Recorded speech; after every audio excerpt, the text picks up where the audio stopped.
Deuteronomy chapter 2. Then we turned around and headed back across the wilderness toward the Red Sea, just as the Lord had instructed me. And we wandered around in the region of Mount Seir for a long time. Then at last, the Lord said to me, "You have been wandering around in this hill country long enough. Turn to the north. Give these orders to the people. You will pass through the country belonging to your relatives, the Edomites, the descendants of Esau, who live in Seir. The Edomites will feel threatened, so be careful. Do not bother them, for I have given them all the hill country around Mount Seir as their property, and I will not give you even 1 square foot of their land. If you need food to eat or water to drink, pay them for it. For the Lord your God has blessed you in everything you have done. He has watched your every step through this great wilderness. During these 40 years, the Lord your God has been with you, and you have lacked nothing." So we bypassed the territory of our relatives, the descendants of Esau, who live in Seir. We avoided the road through the Araba Valley that comes up from Elath and Ezion-Geber. Then as we turned north along the desert route through Moab, the Lord warned us, "Do not bother the Moabites, the descendants of Lot, or start a war with them. I have given them Ar as their property, and I will not give you any of their land." A race of giants called the Emites had once lived in the area of Ar. They were as strong and numerous and tall as the Anakites, another race of giants.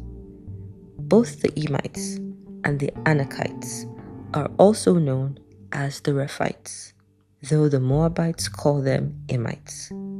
In earlier times, the Horites had lived in Seir, but they were driven out and displaced by the descendants of Esau, just as Israel drove out the people of Canaan when the Lord gave Israel their land. Moses continued, "Then the Lord said to us, 'Get moving, cross the Zered brook.' So we crossed the brook. 38 years passed from the time we first left Kadesh Barnea until we finally crossed the Zered brook. By then, all the men old enough to fight in battle had died in the wilderness, as the Lord had vowed would happen. The Lord struck them down until they had all been eliminated from the community. When all the men of fighting age had died, the Lord said to me, 'Today you will cross the border of Moab at Ar, and enter the land of the Ammonites, the descendants of Lot.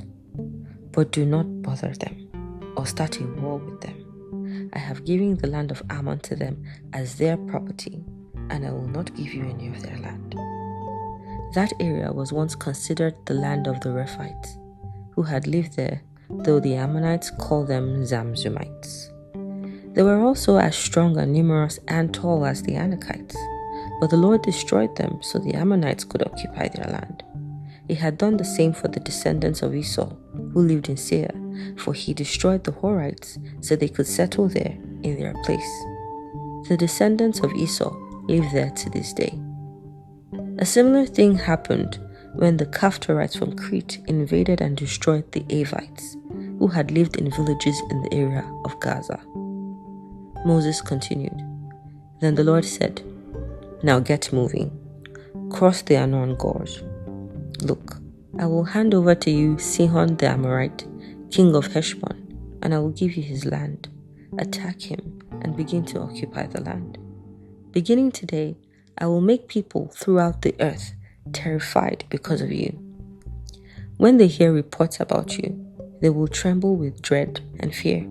Moses continued, "From the wilderness of Kedemoth, I sent ambassadors to King Sihon of Heshbon with this proposal of peace. Let us travel through your land. We will stay on the main road and won't turn off into the field on either side. Sell us food to eat and water to drink, and we will pay for it. All we want is permission to pass through your land. The descendants of Esau, who live in Seir, allowed us to go through their country, and so did the Moabites who live in Ar.